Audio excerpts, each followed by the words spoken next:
উৎসব মুখর ও ধর্মীয় ভাবগাম্ভীর্যের সঙ্গে পবিত্র ঈদ উল ফিতর উদযাপন ও নামাজের জন্য প্রস্তুত জাতীয় ঈদগাহ মাঠ। প্রায় ৩৫,০০০ মুসল্লির ধারণ ক্ষমতা সম্পন্ন এই মাঠের প্রধান জামাত সকাল 8:30টায়।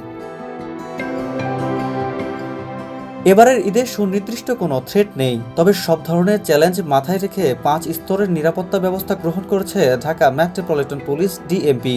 পুরুষের পাশাপাশি মহিলাদের জন্য থাকছে পৃথক প্রবেশপথ। কর্তৃপক্ষ জানায়, ঢাকা মহানগরীতে 11টি ঈদগাহ, 1577টি মসজিদে মোট 1739টি ঈদ জামাত অনুষ্ঠিত হবে। এসব স্থানে সতর্ক অবস্থানে থাকবে আইন শৃঙ্খলা রক্ষাকারী বাহিনী। মুসল্লিদের জন্য দেওয়া হয়েছে যাবতীয় দিক নির্দেশনা। পুরো জাতীয় ঈদগাহ ময়দান সহ আশপাশের এলাকা সিসিটিভির আওতামুক্ত থাকবে। প্রায় 100 সিসিটিভি ইতিমধ্যে স্থাপন করা হয়েছে। কন্ট্রোল রুম থেকে যা সার্বক্ষণিকভাবে পর্যবেক্ষণ করা হবে। ঈদগাহ ময়দানে আসার প্রধান 3টি রাস্তার প্রবেশ মুখে ব্যারিকেড থাকবে, যেখানে আরসিও ও মেটাল ডিটেক্টর দিয়ে তল্লাশির ব্যবস্থা থাকবে। কোনো প্রকার ব্যাগ, ধারালো বস্তু, দাহ্য পদার্থ নিয়ে না আসার জন্য মুসল্লিগণকে অনুরোধ করা যাচ্ছে। জামাত শেষে তাড়াহুড়ো না করে সুশৃঙ্খলভাবে বের হওয়ার জন্য অনুরোধ করা হচ্ছে। নিষিদ্ধ ঘোষিত যে সমস্ত দল আছে,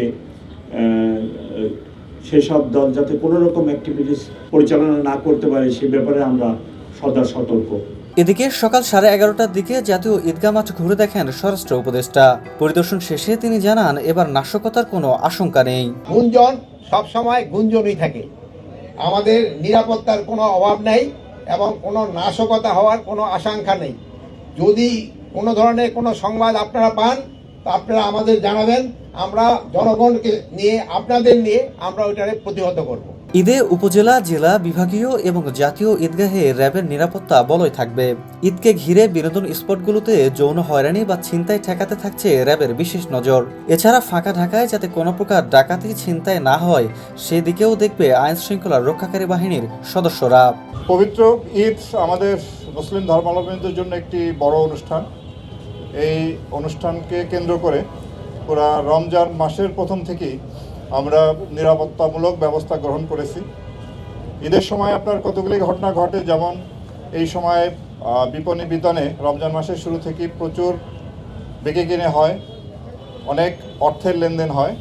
তো যার জন্য এই সময় ছিনতাই, চাঁদাবাজি এই ধরনের অপরাধের একটা প্রকোপ থাকে। তো আমরা রমজান মাসের শুরু থেকেই এই ধরনের অপরাধ নিয়ন্ত্রণের জন্য কাজ করে আসছি এবং আপনারা দেখেছেন যে ছিনতাই, চাঁদাবাজি এই ধরনের অপরাধ এখন কিছুটা নিয়ন্ত্রণে এসেছে।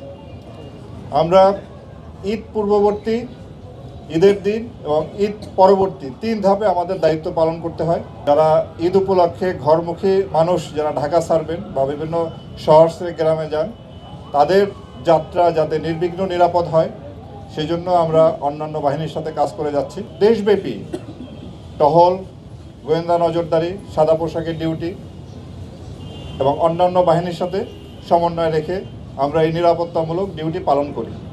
জাতীয় ঈদগাহে মুসল্লিদের সাথে ঈদের জামাত আদায় করার কথা রয়েছে প্রধান উপদেষ্টা ডক্টর মোহাম্মদ ইউনূসের। এছাড়া জাতীয় মসজিদ বায়তুল মোকাররমে 5টি ঈদের জামাত অনুষ্ঠিত হবে। প্রথমটি হবে সকাল 7টায়। হুমায়ুন কবির, কালের কণ্ঠ, ঢাকা।